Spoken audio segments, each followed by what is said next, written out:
Hi everybody, welcome to Stock Market Call.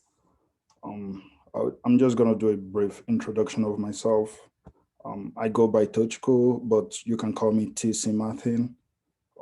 I've been trading and investing for a while now, and I I'm currently I currently do more of investing. More of my portfolio is in investing. Like 60% of my portfolio is investing, and 40% is in trading. Um, I'm doing this to simplify how everybody can get into the stock market and make money. I'm just simply sharing my knowledge, what I've done in the stock market, what has worked for me, and just how to make money. So basically, I've just mapped out everything you need to know about the stock market. Most especially as a beginner, you don't just have to watch all the YouTube videos just to figure out what this is or what that is. So I have all that in the stock market call. With that said, let's get right into it. Okay, next slide. So this is just going to be a disclaimer. I'm not a financial advisor, and this is not a financial trading advice. I'm simply sharing trading strategies that I use and have been successful with in the stock market. This presentation is for educational purposes only. There are significant risks involved with trading, and I am not responsible for your losses in the market should you decide to utilize this information and strategies, which I'm going to discuss in this presentation. So by choosing to proceed, I believe you are acknowledging that you understand this disclaimer. Okay, let's go to the next slide. So what are stocks, right? You every day you hear about stock, you hear about the stock market, you know, but what are stocks? So basically, a very simple understanding or a very simple explanation of stocks is that is a security that represents ownership of a fraction of a company. Okay, so it's more like, okay, like an Apple company, right? You have a security in Apple company called a stock. So you buy a stock in Apple and you get shares of Apple. So stocks are just unit of shares. You hear people say, oh, I have 100 shares, I have 10 shares in so company. So these are all security. They are all stocks, right? So what this means that you own some shares of a particular company when you buy the stock, and these companies are listed on the stock exchange. We're going to go into what a stock exchange is in the next slide. These companies are listed in the stock exchange, and the main reason why companies sell stocks or sell these securities is because they want to raise capital, they want to raise fund, to finance a project, to finance a business for innovation. Just take, for instance, Apple company, almost every year they come out with new set of iPhones or MacBook or things like that. So they need money to finance all that. Right? So when you buy a stock of a particular company, you become a shareholder. So whatever stock you buy, you become a shareholder. And as a shareholder, you have some benefits. There are some benefit of being a shareholder of a company.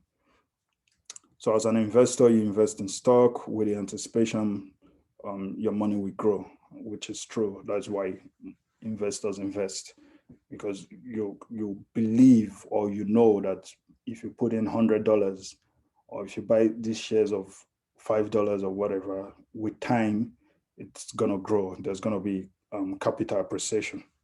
So, for example, if you buy some stock of Bank of America, that means you own shares of Bank of America. So, basically, there are two major types of stock. Uh, there are other types, but these are the two main types of stock. We have the common and we have the preferred. So, when it comes to the common, which is basically what our course is focused on, that's what I'm mostly going to be talking about throughout this presentation. When it comes to common, shareholders are entitled to dividends, but these dividends are not guaranteed. So that's one major concern you have to be aware of. These dividends are not guaranteed; they fluctuate. Also, as a shareholder, the benefits is that you're entitled. The benefit is that you are entitled to vote. Let me just bring this up. Sorry. Just give me a minute. Okay. So, so for shareholders of common stocks, they're entitled to vote. So this means you can, if you own shares of Apple and all of that, when you get notifications or emails saying, oh, maybe they are replacing board of members, or something is going on and they need everybody to vote, you're gonna get that email or something like that saying to come and vote because you're a shareholder. But in the event of bankruptcy, right, shareholders of common stocks are the last to get paid. So that's another thing you have to know. So when we come to preferred, it's treated like a bond. They're treated like bonds. There's high priority in receiving dividends, profit or assets. So preferred they receive dividend, like it's always fixed. Their dividend is always fixed, right? There's high priority in giving them their dividend before common, but they don't have voting rights. And in the event of a bankruptcy, also, they are the second to get paid. So if you're a preferred shareholder in a company, you're gonna get paid before a common holder is paid when in event of a bankruptcy. In the event that the business is the company is running out of existence, like they're out of money and all of that. That's what bankruptcy means. So, yeah, we get to talk about stock exchange now. So, stock exchange and stock market, they're always used interchangeably. That's one thing you have to know. But a stock market is a market for buying and selling of securities, such as shares of publicly listed companies in a secured, managed, and regulated environment. This is very important.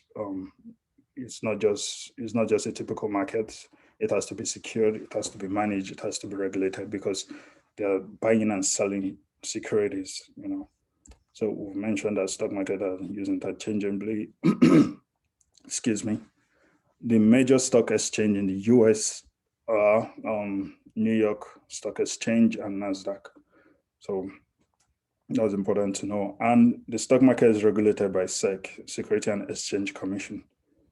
So when it comes to being secured, managed, and regulated environment, SEC, Security and Exchange Commission, make sure this is in place. So the stock market acts as both primary and secondary market. For primary markets, the stock markets, primary markets simply means where securities are created and IPOs are offered. IPOs are initial public offers, right? So initial public offers just simply means the first time a company's stock is listed to the public. So let's say, I don't know when Apple got into the stock exchange, but the first time they got into the stock exchange and listed their stock to the public, that was an initial public offer. So then they were in the primary market. For secondary market, it's just a market where securities are traded by investors. So why should you invest in a stock? Investors invest in stock for capital appreciation, as we've earlier mentioned. Capital appreciation happens when the stock prices rise. Let's say you buy 10 shares of Tesla at $300, and right now, a share of Tesla is about $600. So from 300 to 600, that's a huge sum of capital appreciation. And this is why investors or traders, invest in stock. Also, to own a fraction share of a company, let's say Coca-Cola, you want to own a fraction of shares of Coca-Cola, you want to become a shareholder. These are why investors invest, so that you can vote, you can, You can vote, you can select board members and all of that, right? Okay, another important one is dividend payment. So dividend is a form of earning that a company pays you for owning the stock. So you buy stock of Coca-Cola, and I think Coca-Cola pays every quarter. So every 4 months you get a pay check, or you get money from Coca-Cola because you own their stock. So these are another important reason why people invest in stock. And most people, when you invest heavily in companies that pay dividend, some people live off their dividend. You just buy stock and you get dividend every month or every 4 months, and you live off of it. Okay.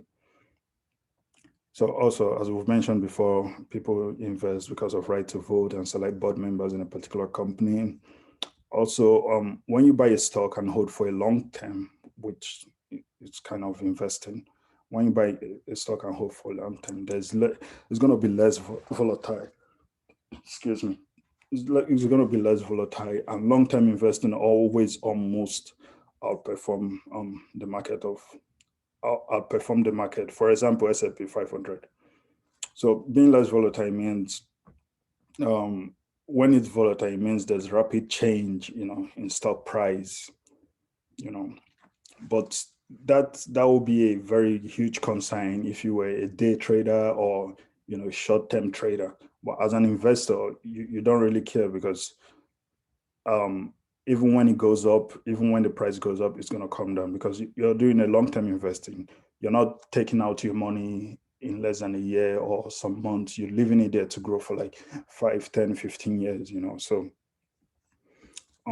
also, there's better rate of return when you invest compared to saving your money in the bank. Yeah, this true, because I think most times when you put your money in bank, at the end of the year, you get 0.25%, compared to when you put it in the stock market. Okay, let's take, for example, now the S&P 500, for example, return an average of 9.5% per year, using a 87-year period of 1928 to 2015. So you see, you get a better return when you invest your money in stock than when you put it in a bank.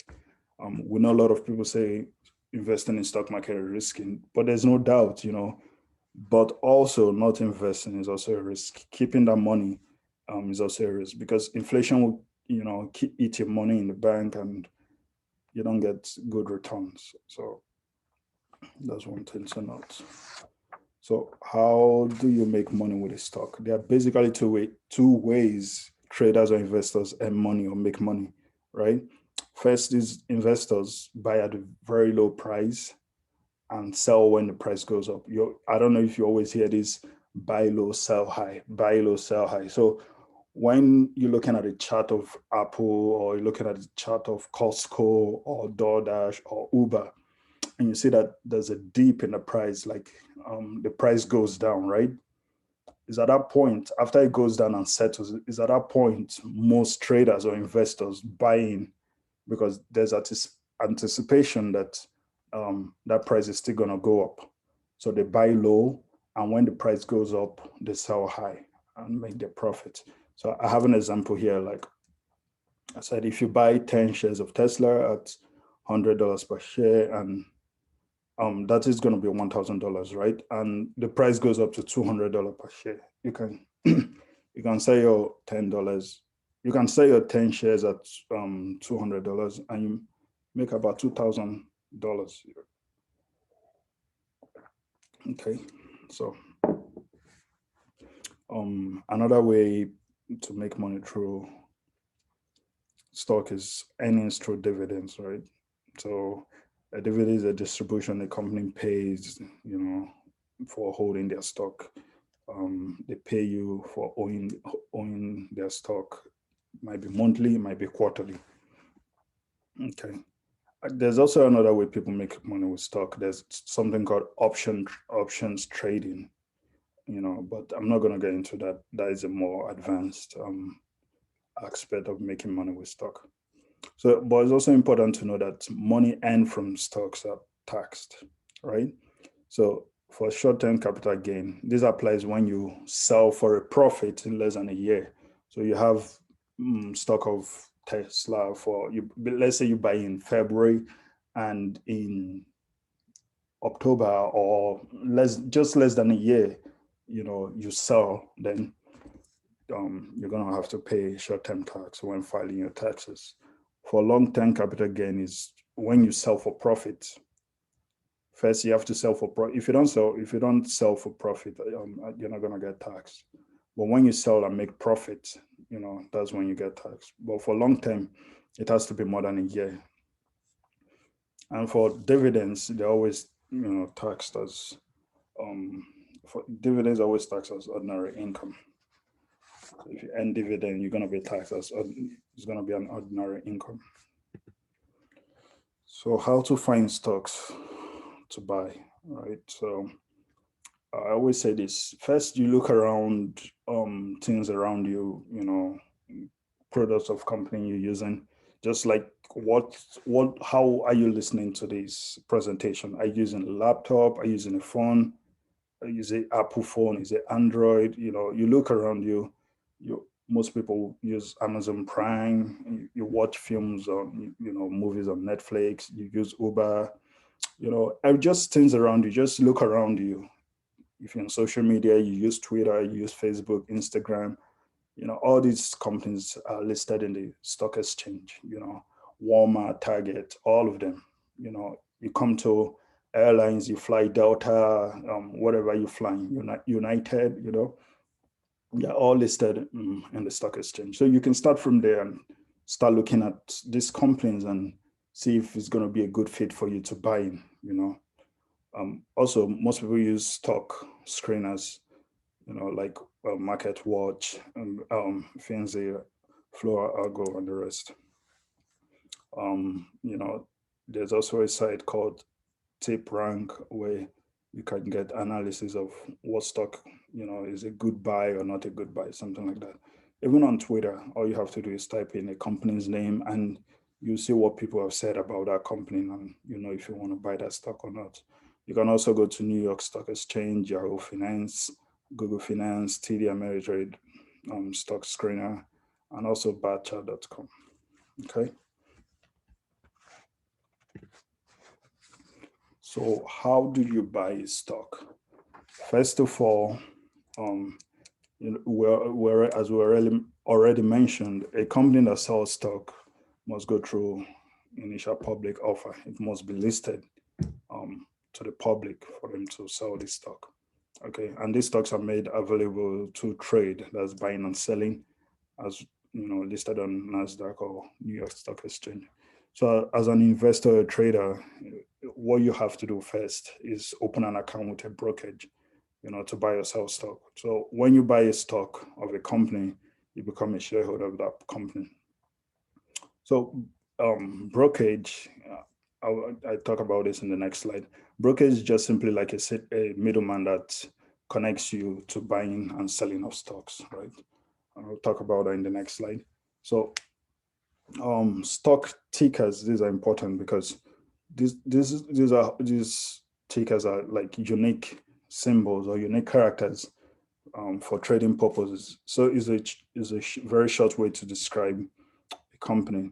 So let's say you want to buy Apple, you have to look for the ticker. The ticker is AAPL. That's the definition for Apple. Coca-Cola is KO. Microsoft is this, Tesla, Johnson & Johnson, Facebook, Twitter, and all of that. So all stocks have stock tickers.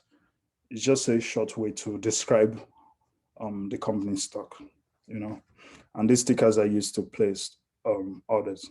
So if you're outside the United States, you can Google to see what brokerage works for you. So let's see about brokerage. So in this slide, we're talking about brokerages, right? So as we said earlier, a brokerage is like a middleman that connects buyers and sellers with trading stocks. So you need a brokerage to buy stocks. And most of them in the US are, have zero commission trading fee, which is a good thing. But here are the popular ones. We have Charles Schwab, TD Ameritrade, E-Trade, Fidelity, sorry. Some people call it Fidelity, Robinhood, Weibo, and M1.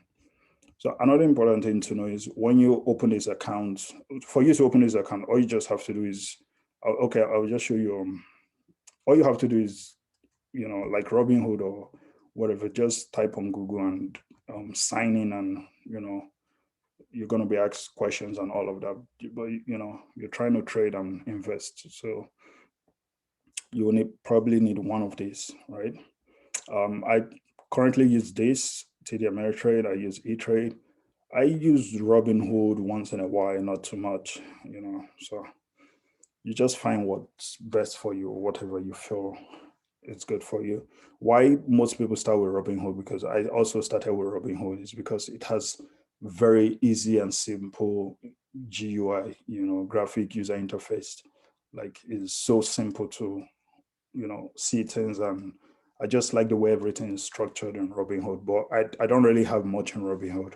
Probably I should show a walkthrough on how to buy a stock using Robinhood.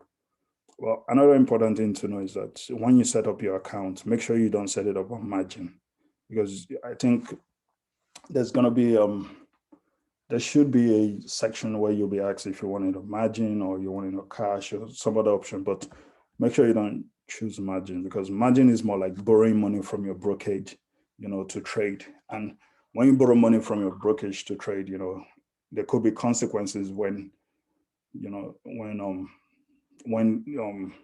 the market takes a dip, like, plus percentages you have to pay back and all of that. So I wouldn't advise you to put your account on margin.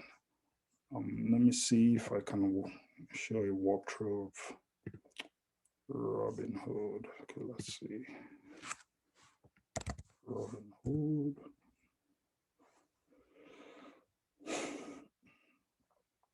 Okay, so this is my Robinhood account. So I barely have nothing in there.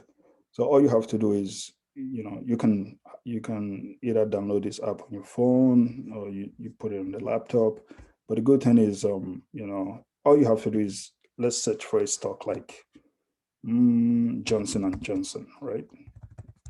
Johnson and Johnson. So if you see right here, I had to put the stock ticker, and it comes out as Johnson and Johnson. So you need a stock ticker to buy stock. You can use Facebook. That would be Facebook, Twitter, Twitter. So Uber, the Uber. So let's look at Uber, right? Okay, so this is how it's gonna come up. It's gonna show you what it traded 1 day ago, 1 week, 1 month. These are the graphs for 1 month, 3 months, 1 year, and 5 years, right? So you can see, as at March 2020, it was at $21.33. So this is how you look at what Uber has been trading for the last 5 years. You keep going, and currently now is at 49.61. If you want to look at 1 week's chart, you go through this and see what has been trading for the past 1 week. So here's where you're gonna put in the amount of shares you want. If you want it in dollars or you want it in shares, so you can say you want 10 shares. That's gonna be 400 and that's gonna be 400 and what, 96. Okay, because it's $49.64. So, and you click on review. But before then, you also have to fund your account, because right now my buying power is $35. So that means I cannot buy this. I also have to first fund my account before I can buy this, right? The good thing about Robinhood, again, you can read on news, what could be trending about Uber, what has been said about Uber and the rest of them. You can see what analysts are rating it. Or they said, yeah, 88% says, oh yeah, you should buy. but you want to be careful with it, analysts, right? Because it's just going to give you a good direction, but it doesn't mean you should just rely on them fully, So, but yeah, 8% says buy, 9.5% says hold, 2.5% says sell. So you can see their earnings if they go to their earnings, how much, what year, if 2001, 2020, and the rest. So you can also see other recommendations, like Lyft and the rest. So um, that's for Uber. I'm sorry, that's for Robinhood. Okay, so let's go to the next slide. So we talk about stock market sectors, right? So it's good to just have an idea of all this, because at least when you have an idea of all this about the stock market, you get a good direction of where you're going and all of that. So stock market sector classification by Global Industry Classification Standard, there are 11 of them: information technology, healthcare, financials, customer, discretionary, communication services, industrial, consumer staples, energy, utilities, real estate, and materials. So these are 11 sectors that the stock market is based off. So most times what people do, even what I do is I'm just gonna show you. I just go to like barchart.com, and I just want to have an idea of what sector is doing well, what sector is performing well. Maybe if I see a sector that is performing well, because sometimes just like Uber and Lyft, right? They're in a particular sector, and their sector might not be doing well. That sector might not be doing well. Uber's price might be low or might be down, right? And because of this sector is not doing well, it affects everything that's in that industry. It's not just going to be Uber. It's going to be Lyft. It's going to be maybe DoorDash, whatever delivery service is in that sector. So what I do most times is I just go to sectors, go to stock market sectors, and over here I'll change it to short term. Okay, so right now with this, I could see what sector is doing well today, because this is today, right? This is 5 days, this is 1 month, this is 3 months. So as a trader or as a short-term investor, I could say, oh, okay, energy has been doing well, right? Or energy is doing well today. It's been doing well so far. So maybe I should look for stocks in the energy sector, so that I can buy and sell. That's going to be my idea as a short-term trader, because I want to buy low or sell high. I can also go to financials. Okay, financials are not doing well right now. Okay, this is for today. I could say, okay, let me look at J.P. Morgan. Let me look at Bank of America. Maybe I can buy low, and by the time it picks up, I'll sell high. By the time it picks up, it's going to come to green, right? Because 3 months ago it was 11 plus 63%. So there's evidence that it's going to bounce back. Sorry, excuse me. So this is basically what I look at, just to have an idea of the sectors. Yeah.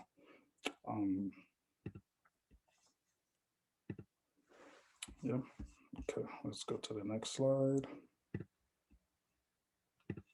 Okay, next slide is just gonna be some terminologies. Okay, so let's see. Okay. So when we're talking about the stock, maybe I should just go forward and see if it's okay. So this is, I'm just going to explain this, but it will make more sense when we go into the next slide and you understand it better. So we have opening, that's the starting period of a trade. We have bid. Bid is a price a buyer is willing to pay for a stock. we have the ask. Ask is what a seller is willing to take for the stock. So the spread is the difference between bid and ask, but you want the spread to be small, right? Because the smaller the spread, the greater the liquidity. 52-week range is the highest and lowest a price stock has traded in the past 52 weeks. We have the market cap. That's the total market value of outstanding shares of a company. We have beta. This measures how volatile that stock has been. It's recommended that if it's less than 1%, it's kind of less risky, and if it's more than 1%, it could be assumed to be more volatile. But this doesn't happen in all cases, but it's something to just be aware of. Just be aware of the numbers when it comes to beta. For earnings per share, it is a ratio that measures a company's share to its earnings. Sorry, did I get it wrong? Sorry. Price to earnings ratio measures a company's share price to its earning per share. So this is just a ratio that shows the earning per share, because this earning per share is very important, right? So earning per share calculates a company's profit divided by the outstanding shares of a common stock. So you look at the balance sheet, the income statement, all of that of a company. You get their profits, and you can divide it by the outstanding shares of its common stock. And generally, a high earnings per share indicates profitability. So you always want to check all this when buying a stock. Sometimes when a company misses its EPS, the stock price could take a dip. Also, the amount of volume means the amount of shares that is traded at a particular time. Dividend yield shows a percentage of a company's share price that it pays out a dividend each year. So you also want to take note of this yield, right? Because you want to know how much, you want to know at what percentage a company is willing to pay as dividend. And ex-dividend date is a date that, investors buy stocks, so that they can receive payments, so that they can receive dividends. So if the ex-dividend date is of today, and you're interested in that stock, it makes more sense to buy it as of yesterday, so that when the dividend of that stock is going to be paid out, you're also going to receive your dividend as an investor. Okay. So we're just going to go to the next slide, and probably this is going to make more sense now. So we talked about opening, the starting period of a trade. Maybe I should use my just give me a minute. Okay. We talked about opening, right? So this actually is TD Ameritrade. I got this from TD Ameritrade. I think Webull or E-Trade also has something like this. This is why I prefer TD Ameritrade, but as a beginner, you might just want to start with Robinhood and see how it goes. So we talked about the opening, which is the starting period of a trade. This was what it closed at. This is what it opens at. This is the day range. So within a day, it was trading for 42.68 to 43.49, right? This is the average volume for 10 days. So within 10 days, the volume has been 41.8. And this is the 52-week range, right? So there's a low and there's a high. High means it's been trading for 43.49. Low means it's been trading for 22.89. This is a good indicator just to know how high the stock price has gone, and also how low the stock price has fallen. So you get a good idea of what you're doing. So market capital is, as we said, is the total market value of all outstanding shares of the company, right? So it's at 370 billion. And here we have the outstanding shares, right? So we have the EPS, and we said EPS is earning per shares. You have to calculate the company's profits divided by outstanding shares. So if you know the profit this Bank of America has made, you're gonna divide it. Is to get this value, you divide the profit divided by outstanding shares. It's gonna give you this value. Then we'll talk about the PE ratio. We said it's just a ratio that measures the company share price to its earning price. So this ratio measures this, right? We'll talk about it.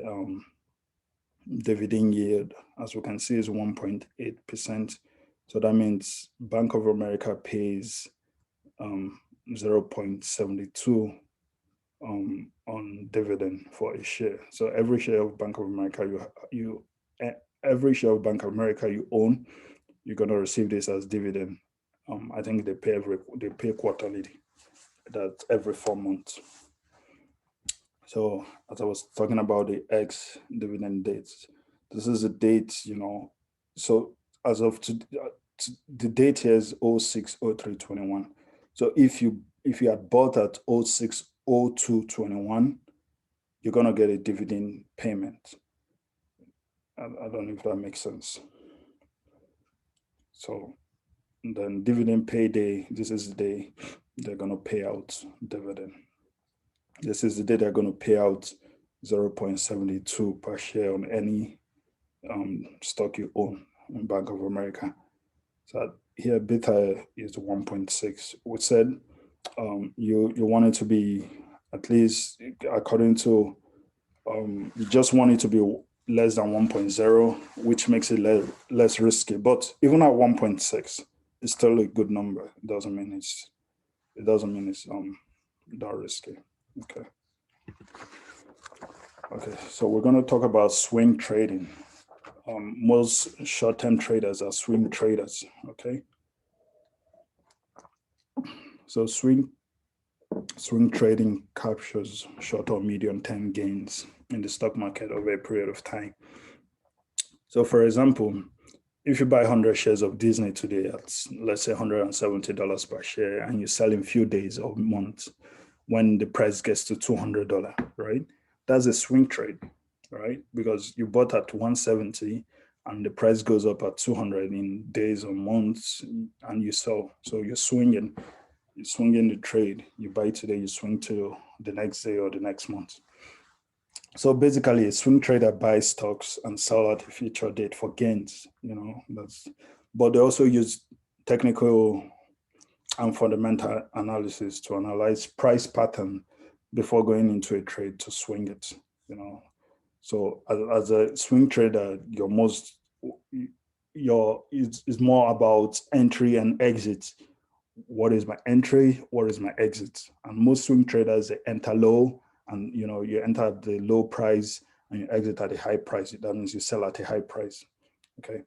So swing traders use indicators such as moving averages, candlesticks, price range tools, and also they use technical patterns such as head and shoulders, cup and handles, and there are other technical indicators they use.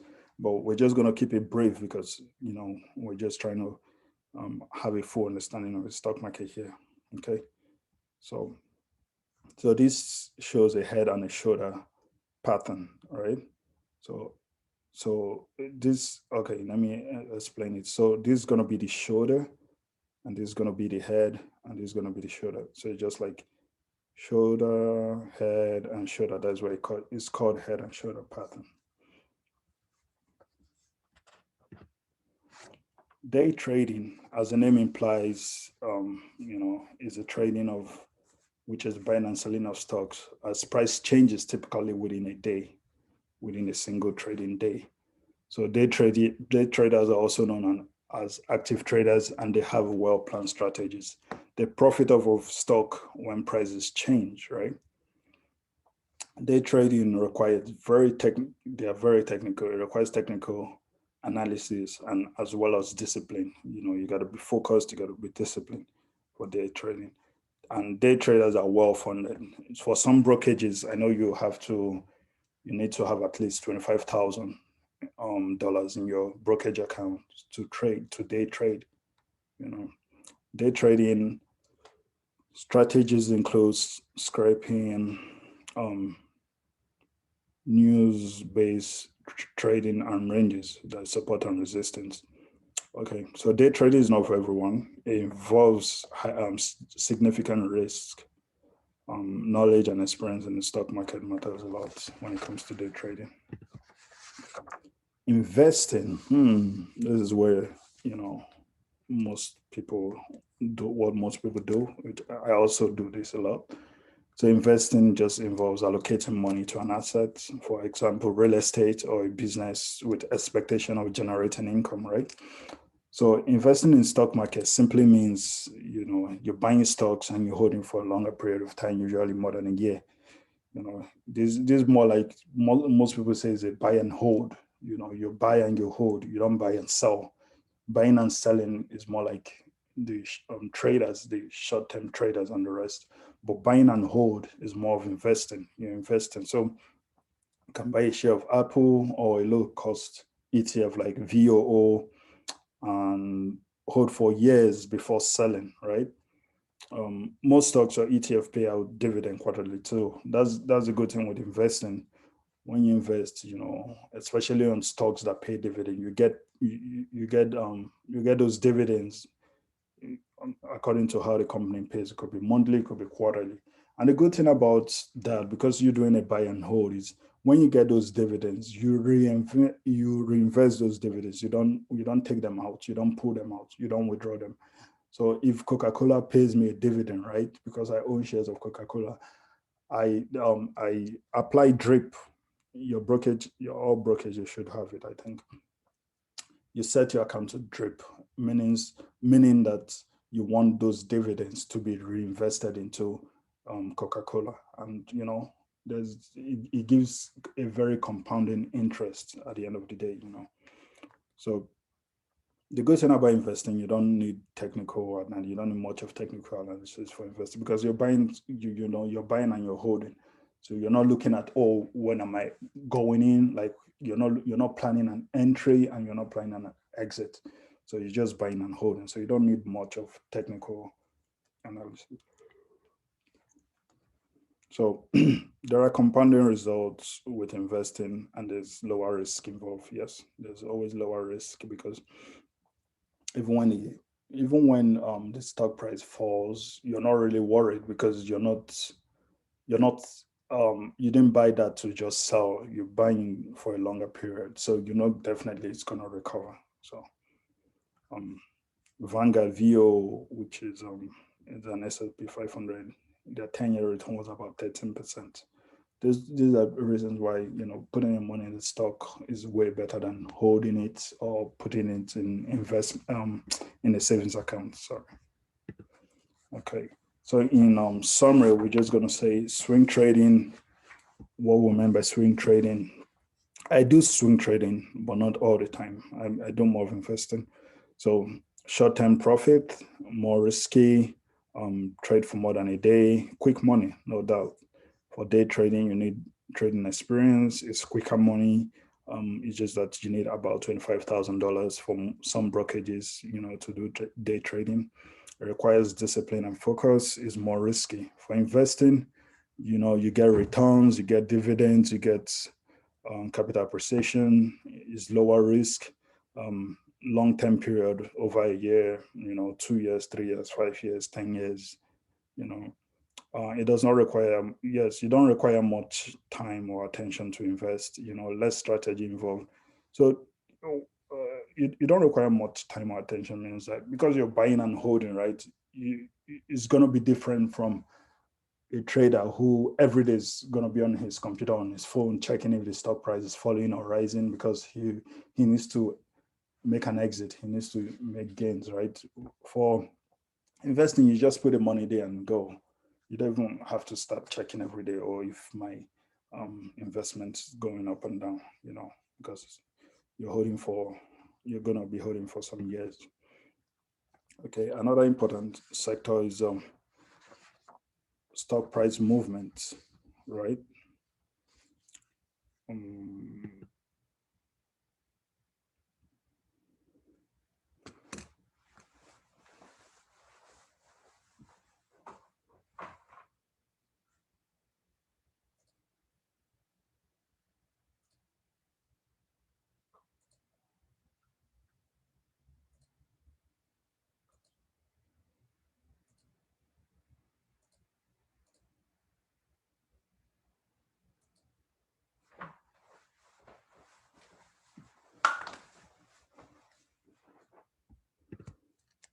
stock price movement. So there are different reasons why a stock price moves, but the most important reason for movement of stock price is demand and supply.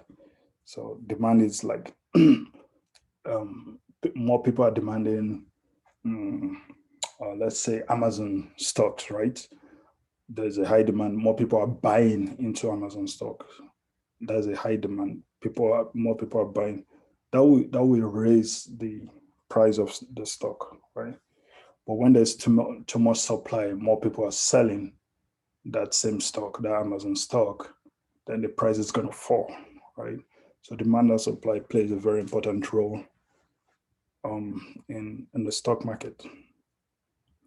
So yeah, as we just said, okay, we'll give an example here. So if there's a high demand for Apple stock, the stock price of Apple will go up.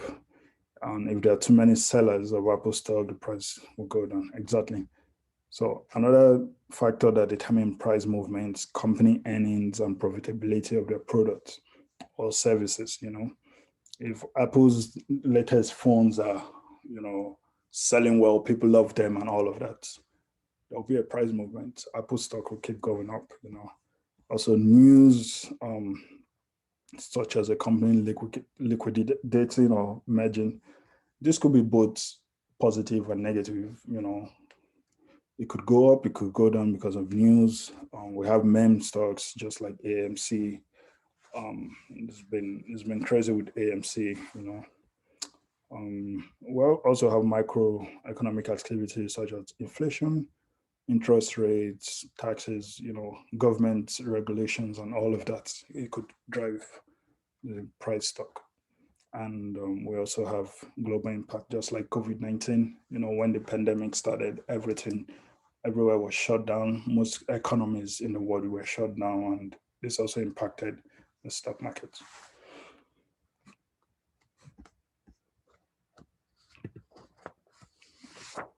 So stock cycles, right? Understanding the stock cycles will help maximize returns, especially for the traders, right? So it's important to know that the price of stock moves in three directions. It goes sideways, up, and down. Up, down, sideways. That's just the way the stock cycle goes. So as we see here, this is the accumulation stage, right? So traders at this point are looking and maybe nibbling, buying little of stocks. At this point, it goes up, there's a markup, then it goes sideways again. There's a distribution, and it comes down and it starts all over again from accumulation. So there's a technical analyst, Richard Wyckoff, I hope I got his name right. He attributed to the cycle to allow traders to identify, buy, hold, and sell points. So the stock cycle phases include accumulation. Investors start to acquire position in a stock as it shows an upward trend. They start to buy a little as it shows upward trend. So the markup is just an upward movement from breaking away from accumulation. And a distribution over here, the bulls and bears are fighting for control.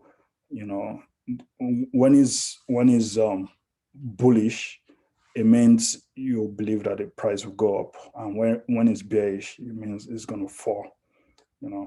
And markdown is just a downward movement of price, so it goes down this way, and it all starts again. So this is just how stock price move. It's either going to go this sideways up, sideways down. That's the way it goes. Okay, I have another one just to explain more on what I mean. So this is going to be a stage one, right? This is accumulation. You know, you're watching it go sideways, sideways, sideways, sideways. You know, at this point, people start getting in, investors start getting in, traders start getting in. You know, and it shoots up. Then it goes sideways again, which is a stage three top. Then declines, which is a stage four, and guess what? It goes back and started stage one. So this is how price moves. We're just gonna look at an example here. Okay, so if you go to stockcharts.com, you know, it's a free tool, and you can you just put in the ticker. This is Nike. We're just gonna look at the stages at this point. So at stage one, which we described over here, remember, this is stage one. So traders are looking, right? Then there's a stage two, stage three, and stage four. That's just how prices move. Okay. So stage one is the accumulation, right? Stage two is the markup. Stage three is distribution. And stage four is the markdown. It starts all over again. Stage one, stage two, stage three, stage four. 1, 2, 3, 4. 1. You know, that's just the way the stock prices go. It's important to know this because it's gonna help you determine when to enter and when to exit. But we're still we're gonna look into that. But it's just important to know the price movement. That's how prices move. It goes stage one, stage two, stage three, stage four. Okay, we're gonna have a look at it again. The sideways up, sideways down, sideways up, sideways down. So that's how stock market moves. And this is just going to be a chart from Yahoo Finance. This Uber, right? We'll look at the stages, goes down, it accumulates, and all of that. So if you go to, you can just type Yahoo Finance Uber, and you everything here is going to pop up. You can look at the 1 day, 5 day, 1 month, 3 months, 6 months, year to date, 5 years, 2 years, mass, and all of that. So,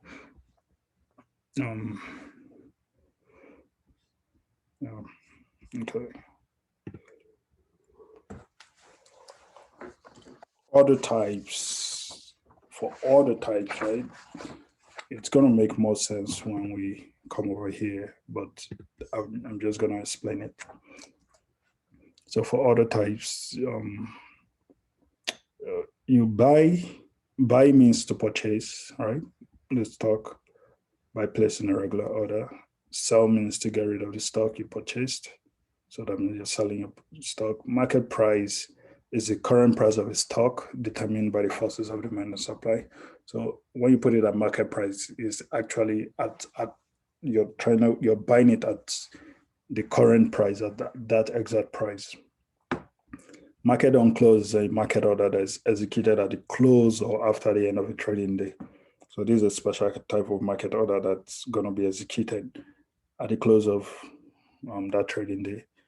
So for limit is an order to buy or sell a stock at a specified limit price or better. So it's not a guarantee that it will be executed, you know. So with limits, it's so let's say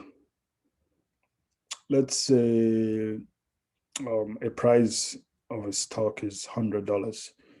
All right, you can set a limit that if it goes to 99, then it should be executed. But if that price never drops to 99, it's never going to be executed. For stop order is an order to buy or sell a stock once the price of the stock reaches a specified price. It triggers a stop loss. So it's more like setting a stop loss, you know, for you to sell, or, you know, when it reaches a specified price.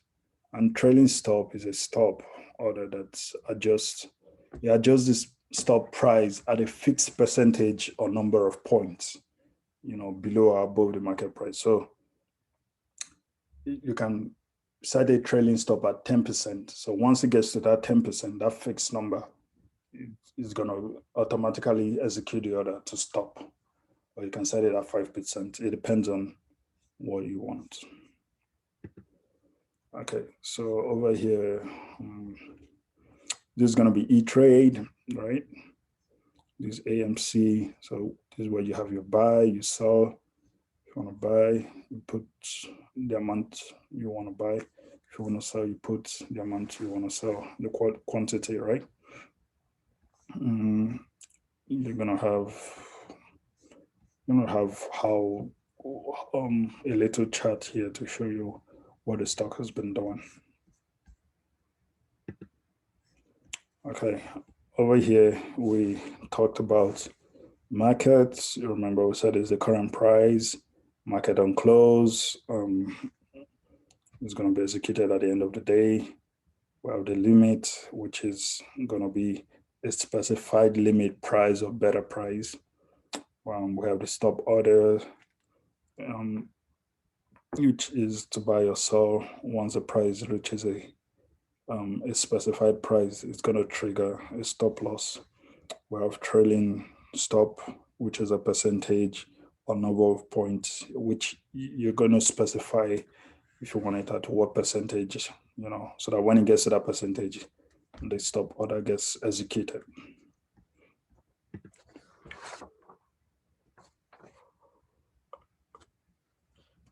So for technical indicators, we're talking about the moving averages. These are what mostly traders use, when charting a stock, to know when to get in, to know when to buy. So here we have the moving average.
So a moving average is a stock indicator that identifies the trend direction of the stock.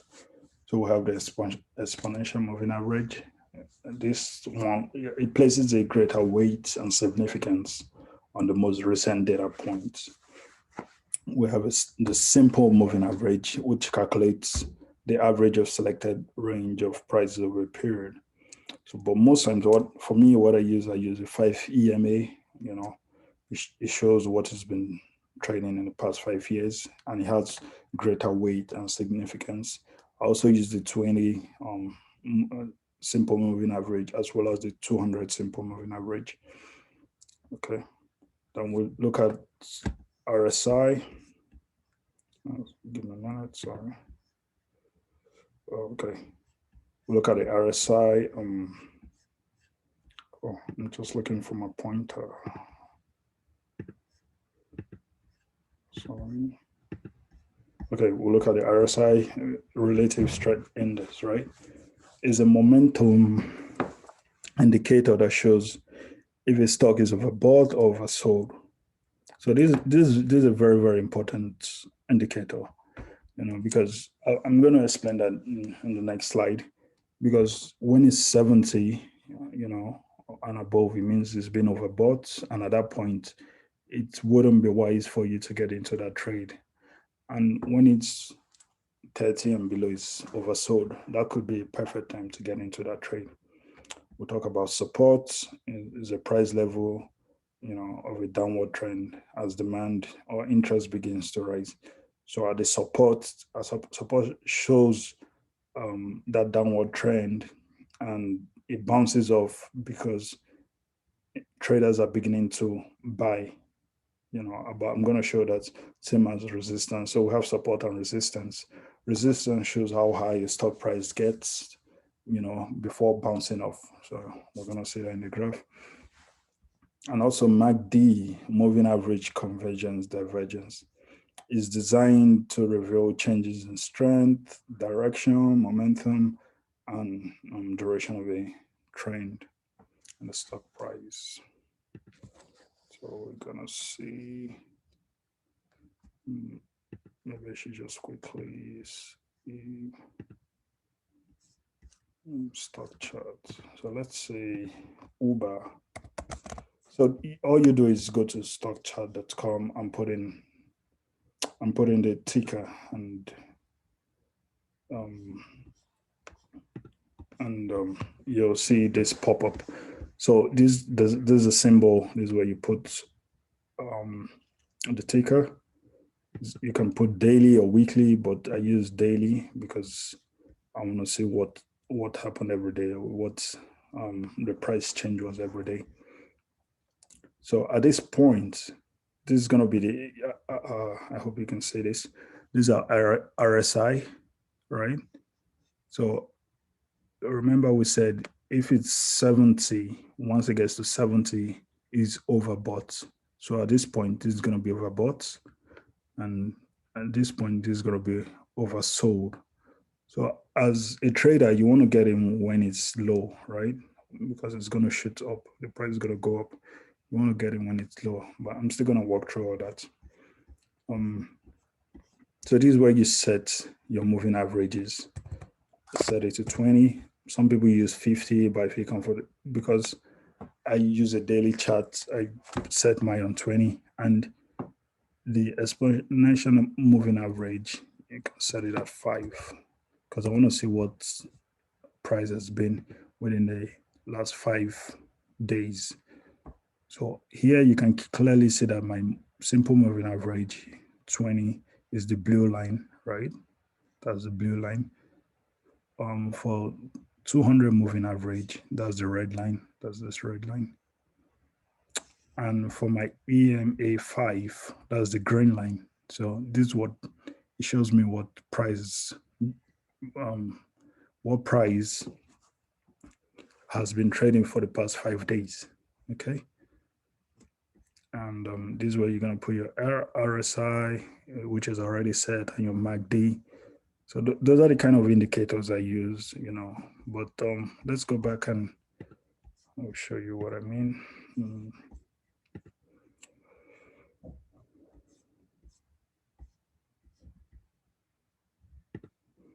Okay, so if you just go on stockchart.com, you type the stock ticker, this open. I'm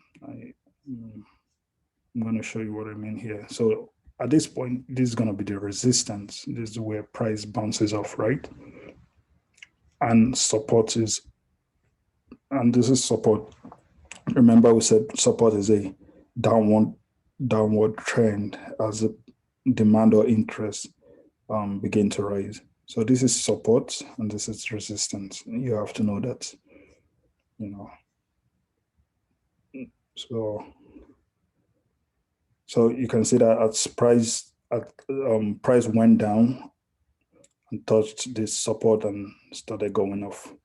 Okay, for resistance, this is where the highest has been in, let's say, May, April, March, February. So maybe the highest has been in 6 months or thereabouts. Okay, and this is a MACD. We talked about MACD. We said, it reveals changes in strength, direction, momentum, and duration. Okay. We'll keep going. So as I said, you're going to put a ticker. This is Twitter. This is the RSI. So at this point, we can see that over here is being overbought. The RSI is higher than 70. So at this point, this as RSI gets to 70, is a good indicator for you to sell, because probably you bought when it was here at 30 or below 30, right? This was where it was oversold, and this way is overbought. So if you had bought at this point, let's say you bought at this point, right? Then it shoots up to 70, RSI 70. You should be taking your profits, because the thing about RSI is after it gets to 70 and above, it will definitely fall, right? Once it gets too hot, so this section is said RSI is said to be too hot. Here, RSI is said to be too cold. So once it gets to too hot, it's definitely going to fall. So if you bought at 30, when it broke out from stage 1 and started stage 2, then you want to make sure you sell when the RSI gets to 70. Okay. So as again, these are indicators. Remember, this is the price. The price was 58. 20-day moving average, 200-day moving average, EMA 5, and the volume. You can see the volume over here too. Okay.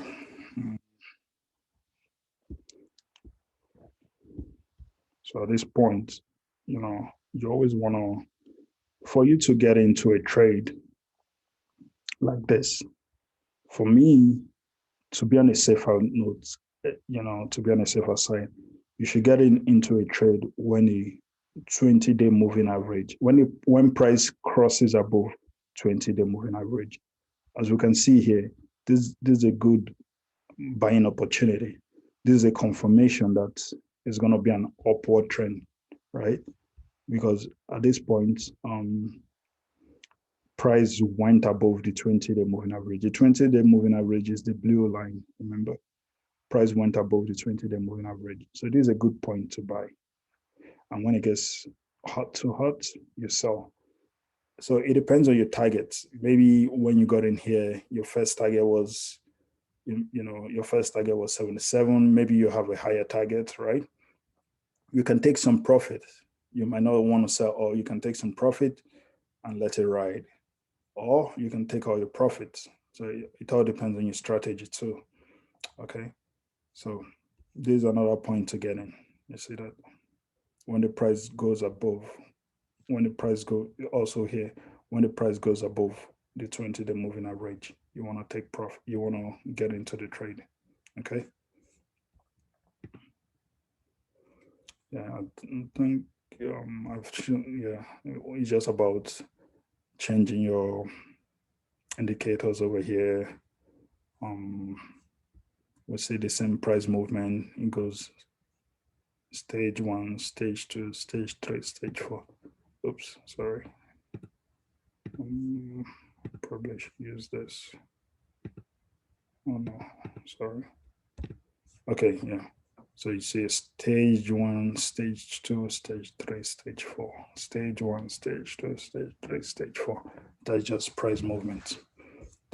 If you want to draw lines and all of that, you're gonna use. Okay, I think I should. Let me see if I can show that real quick. So for you to draw lines, you just go to Annette, and you can draw trend lines, right? You can draw upward movement, you can, okay? You can make notes, you can use all these functions, okay? All I did was click on this and it pops up and you can do whatever you can do whatever you want to do. Oh, sorry. You can do whatever you want to do, okay?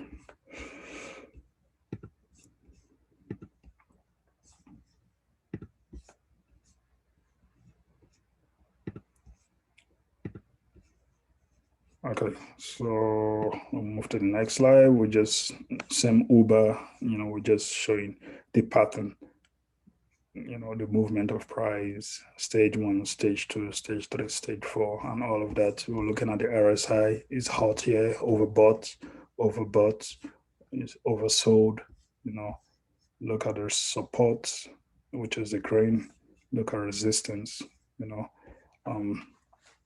can also, to set price target, right? You can set price target based on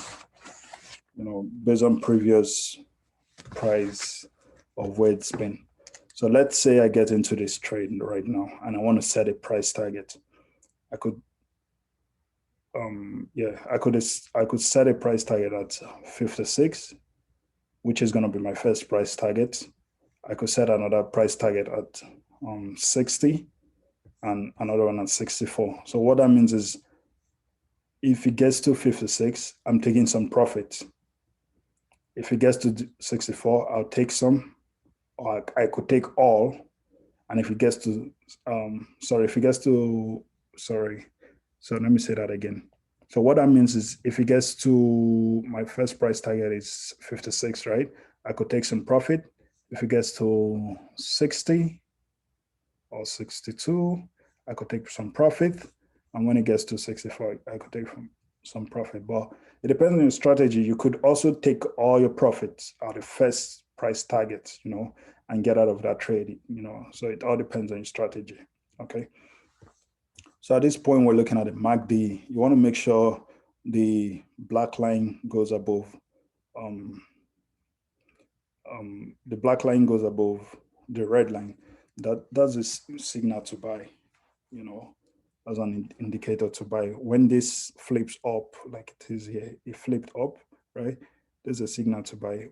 When the black crosses above the red, you can see also here, when the black crosses above the red, that's a good indicator to buy, okay? If you're new into trading, I will always say, make sure you buy after the price is cut above the 20-day moving average. You're going to look at other indicators.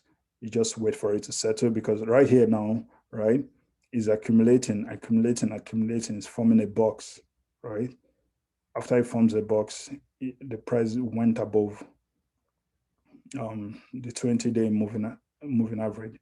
So that's a good indicator to buy. You just want to make sure the price goes above the 20-day moving average before you get into the trade, just for confirmation. Okay, we're still talking about buying and selling using technical indicators. So this is Z, right? So at this stage, let's look at this first, right? This is stage 1, stage 2, stage 3, and stage 4, right? So if I was to get into this trade, remember I said you have to wait for the the price to cross above the 20-day moving average.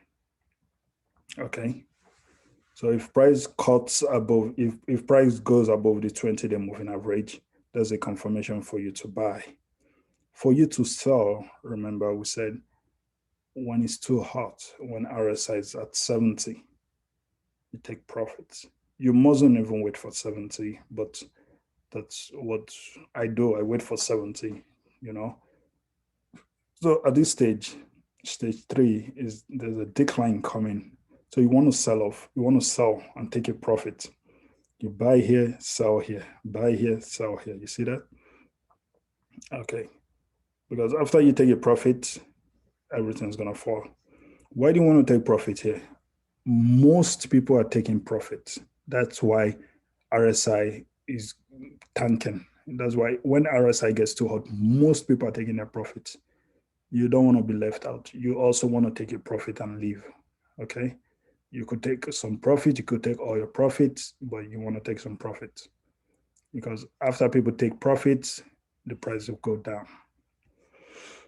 Okay, so same as Mark Day, remember we said we want the black line to go across the red line and we want this to be up. Same here, black line go across the red line, this up and all of that, okay?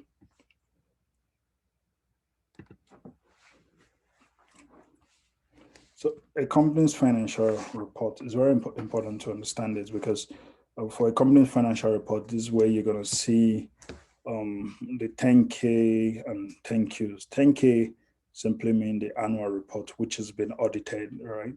So there you can see everything about the company's financial health. What's it called? Balance sheet, cash flow, income and loss statement, all of that. It's very important to go through that. Also, 10Q, you know, you see for 10Q, you see the quarterly report too, but you can also check, you should also check the revenue, net income, earnings, etc. You can also look at the company's balance sheets, flow, cash flow, income statement. An easy way to also do this, let me just quickly show you. If I just go to like Yahoo Finance, let's Yahoo Finance, should I do Uber? Okay, let's do Uber. All right, and you click on this.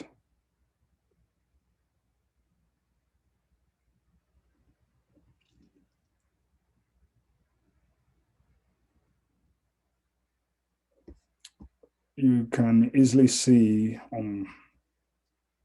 all you're looking for, right?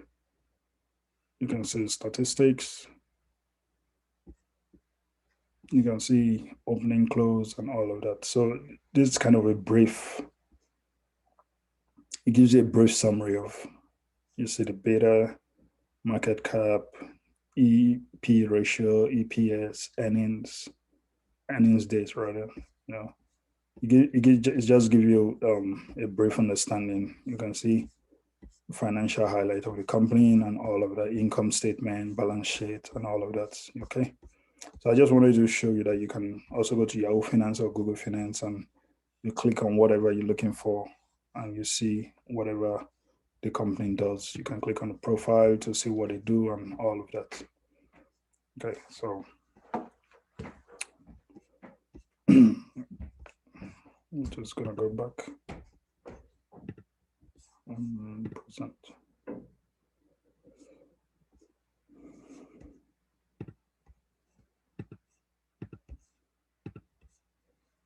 Okay.